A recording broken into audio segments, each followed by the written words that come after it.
So before we get started on our passage today, 2 Samuel 7, I just wanted us to ask ourselves a question.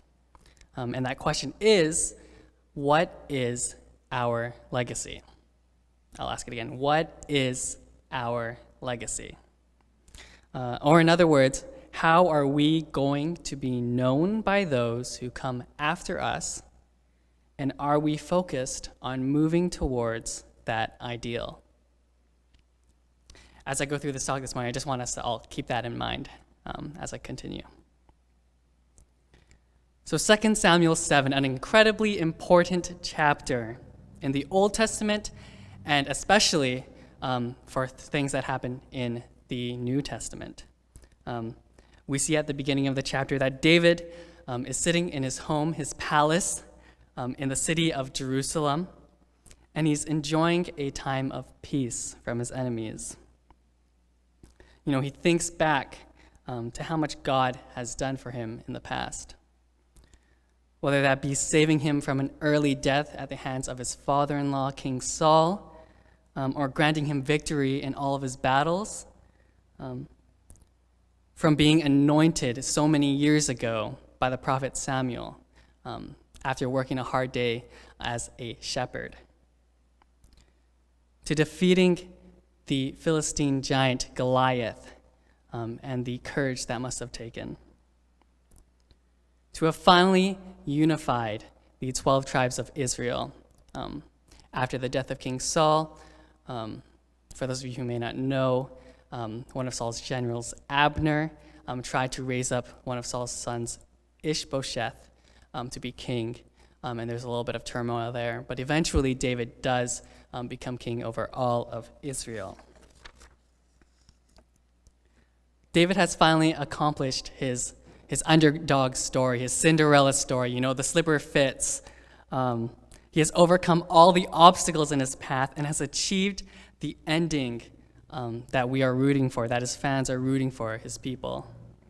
He has become a king unlike Saul, a king that Israel had hoped to be led by. David is a servant of God, as the passage states, and he only shows us further through his next actions.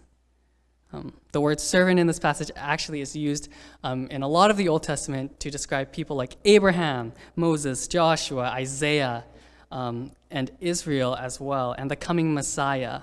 This word servant is especially important because I think it describes David in the best way as servant king.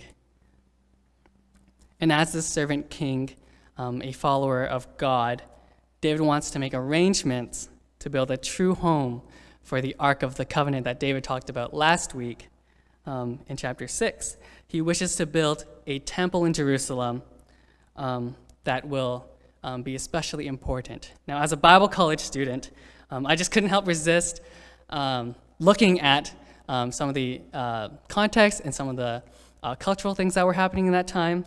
So if you'll indulge me, I'll share a little bit of what I've learned. So not only was Jerusalem a politically neutral city in the time, so David chose Jerusalem as a neutral ground between the northern and southern tribes to build his capital. But it was also most well known. It's also most well known as the city of David, or David's city, and that's especially important because it wasn't owned by anyone. It was David's city. It was his thing, and to further his rule and his kingdom, the next step would be to build a temple for God, to make all of Israel's religion kind of centered in that city, in the capital, and to make God more central to their religion and their belief system. David wanted to make Israel a place where Jerusalem was the religious epicenter, and truly root God's dwelling place with him alongside his palace and his home, to make it a part of his kingdom. So what is the Davidic covenant? What is God's promise to David? So the passage talks about God's promise as having three parts, which I will explain. So the first part is to make David's name great, to make his name one of the greatest on earth. And we're talking about him now, so I think that is something that was accomplished as one of parts of his promises. The second part of the promise was, and I guess second and third kind of go together, was to make one of David's descendants a king and a ruler forever. And the third part would be for that throne to be established. So to have a king and a kingdom that were established forever. And I think one of the things that we don't realize about these promises is that they didn't come out of God's initiative, or they didn't come out of the prophet's initiative. It came out of David's own initiative. And I think that's super important to point out. It's David who goes and wants to build a temple to honor God. It's David who goes and seeks counsel from the prophet Nathan. David asks for advice on whether it's a good idea or not. And Nathan gives him a big thumbs up. He says, go for it. God's with you. And he thinks it's also a pretty good idea. Because why wouldn't it be to build a temple for God? But the passage goes on, and it says, later that night, like immediately right after, God's like, Nathan, I need you to go back, and I need you to say no to David. I need you to say no to building a temple for me right now. And God actually kind of does something pretty funny, I think, when you read the text, and it says that God asks through Nathan, David, did I ask you to do this for me? Did I ask you to build a temple for me in Jerusalem? And I think this question can translate a lot to my life and all of our lives in how often do we, as Christians, think we know what's best instead of just asking God what he wants from us? How often do we go off and kind of go in our circles and converse and think of like these great ideas? How often do we actually go to God and be like, hey, what do you want from us today? How often do we ask God of that? You know, and being told no from God can sometimes suck. And I find that I often expect God to always be saying yes to what I want to do. You know, there are so many moments in our lives where we can so deeply hope for something in our lives and only for it to end up with a no. But even when God says no to us, he is still walking alongside us. And in the passage, it actually emphasizes this. When God says no to David's idea of building the temple, God makes it clear through the prophet Nathan that David hasn't been abandoned by him. And how does he do that, you might ask? He assures David that he has been with him in the past.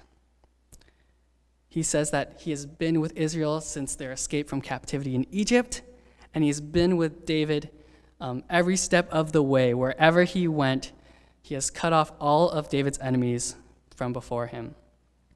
He has been with Israel in every place that they have gone, in a dwelling that is called the tabernacle or a tent. God has been with Israel, and he's been with David in every place that they've been, wherever they've gone. And God's saying to David how in the past he's been with him, and in the future he will be with him as well. David's kind of wrapped up in all of this, all of his attempts to try to build the temple and finally establish the Ark of the Covenant in a way to honor God and to serve God and to bring God the glory.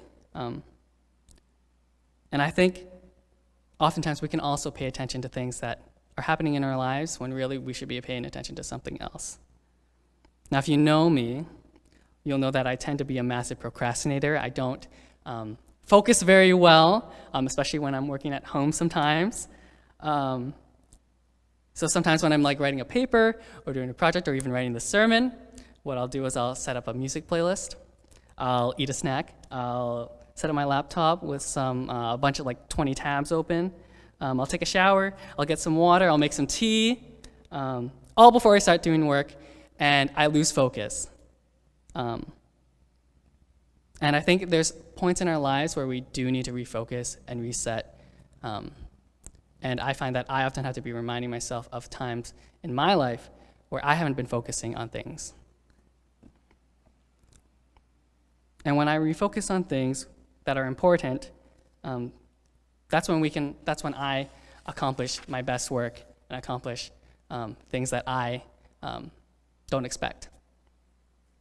So God refocuses David towards something else in this moment. God is the one who says to David that instead of building up a dwelling for him, God will instead establish a house for David. You know, it's kind of like a complete reversal here. It's like the reverse Uno card of a story. David, instead of building a temple for God, God will make David's name great. He'll bring David the glory as one of the greatest men on earth. God will raise up David's offspring to establish a kingdom forever, and that will be the house on which God builds his name. God will call one of David's descendants to be a son, and likewise for God to be the father. It's an incredible covenantal promise that God makes to David in this passage. While David was on his deathbed, he remembers this promise. He thinks back to this promise. And he tells his son Solomon to follow God's commands because of God's promise to David that he will never fail to bring about one of his descendants to be on an eternal throne for Israel, as long as they're walking with God. There is this kind of unconditional promise that God will bring about a kingdom for Israel. So in 1 Kings 2 and 3, Solomon actually completes a part of this covenantal promise to David. He builds the temple that David was unable to build, but he also continues to reign as a descendant of David in the kingdom. And this continues on for a short while until Solomon's death and the kingdom of Israel actually splits up. For those of you who may not know, after Solomon, the Israelites actually split up into two kingdoms. There's the northern kingdom of Israel and the southern kingdom of Judah. And both of these kingdoms, after a while, the Assyrians will come in 722 BC and actually take out Israel and capture them and put them into captivity. And later on, actually, in around 586, 587 BC, the kingdom of Judah is ultimately destroyed. The temple that Solomon builds is ultimately destroyed by the Babylonians. And it's in those moments that Israel and the Israelites had to re-examine and refocus on what David's covenantal promise from God was really all about. It's in exile that the Israelites had to re-examine their expectations. David's legacy can no longer be lived out by his people. The kingdom was gone. The physical land that was promised to Abraham, that David had ultimately built up as a kingdom, was no longer theirs to reign over. In Ezra chapter 3, it actually talks about how when Israel and the Jewish people actually moved back to the land and rebuilt the temple in Jerusalem, that the older Levites and the priests actually mourned because the temple that was built there wasn't as beautiful, wasn't as grand, wasn't as majestic as the temple that Solomon had built. And it leaves the question of, how does God's covenantal promise come? Because the kingdom is no longer there. In Sunday school for the past year, we've kind of been learning about God's rescue plan. And the question I want to ask is, how was God's rescue plan to restore humans to right standing with God, to restore humans to shalom and a covenant community with him, supposed to come through Israel if Israel was no longer a kingdom? And the answer to that is actually found while they're in exile. The prophets in the Old Testament actually point towards a new future hope. They taught a future for Israel that was beginning to form a new culture as the Jewish people under the might of huge empires. They pointed towards a coming Messiah, one who would be born in David's own hometown because of a Roman census that required David's descendants to return home. One that points towards a man baptized in the river Jordan, being raised up as God's own son, to whom he is known as a father, whom the Father loves and is well pleased with. David's legacy ultimately rests in Jesus, the Messiah, the anointed one of God. And Jesus proclaims and has proclaimed the coming of his kingdom, the kingdom of God. You'll see it mentioned a bunch of times in the Gospels. The kingdom of God that has been established by him, that is beyond physical and political boundaries. A kingdom that brings healing to the sick and community to the marginalized and seeking the lost. We can find hope in this promise that was given to David from God, that he is with us, that God is with us as we are members of this kingdom. Jesus is Emmanuel, God with us. He is the one who has come, who has inherited what was promised to David, and who has passed it on to us. So what is our legacy? What are we passing on that has been passed on to us in the kingdom of God? The kingdom that Jesus invites us in as Christians is a part of David's legacy. It's a part of the covenantal promise that was made hundreds of years ago that we get to live in today. We are a part of a kingdom where God is with us, and we know that because of things that he's done for us in the past. God is with us in the present as he will be in the future. God is with us in whatever we do.